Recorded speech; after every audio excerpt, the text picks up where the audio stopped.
Vancouver's Jewish community is reeling following a mass shooting in Australia that officials say targeted Jewish people as they were celebrating the first day of Hanukkah.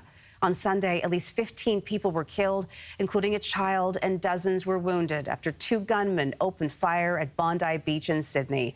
Australian police say a 50-year-old gunman was shot by police, while the man's 24-year-old son was wounded. On Sunday evening, Vancouver's Jewish community gathered to mark the first day of Hanukkah by lighting a menorah at the Vancouver Art Gallery. What was supposed to be a day of celebration instead became a day of mourning. Let's bring in CTV's Scott Hurst now with more on this story. Good morning, Scott. Tell us what the latest is on this horrific mass shooting.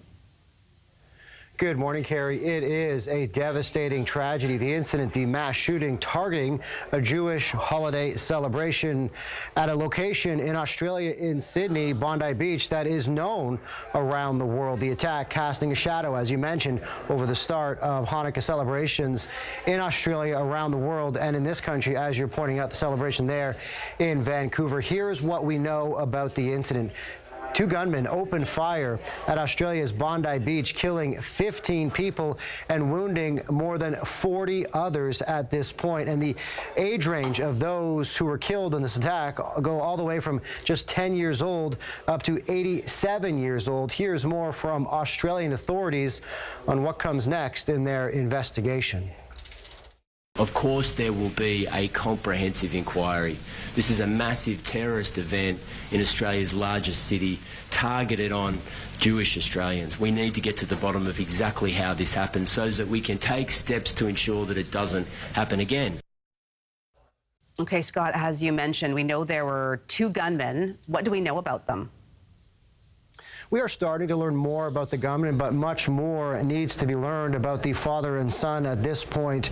We can tell you that the father, a 50-year-old, was killed in the attack. His 24-year-old son was shot and wounded and is being treated in hospital, apparently in a coma. So authorities, as you might expect, at this time have not been able to speak with him, interrogate him about the incident. What we are learning is that the son, according to Australia's main domestic spy agency, had been investigated by the intelligence agency in 2019. According to local reports, it had to do with the son's ties to a Sydney-based Islamic State group cell.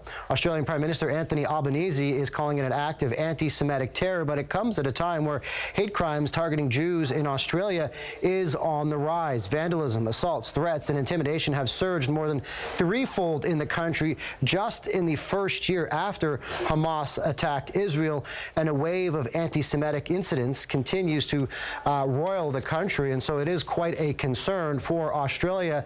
And in the wake of this attack, Australian federal and state government leaders have agreed to immediately overhaul already tough national gun control laws, as this is a country that has very strict gun control laws, and this is the worst mass shooting in that country in nearly 30 years, Carrie. Okay, CTV's Scott Hurst joining us now with the very latest. Thanks, Scott. Thanks, Carrie.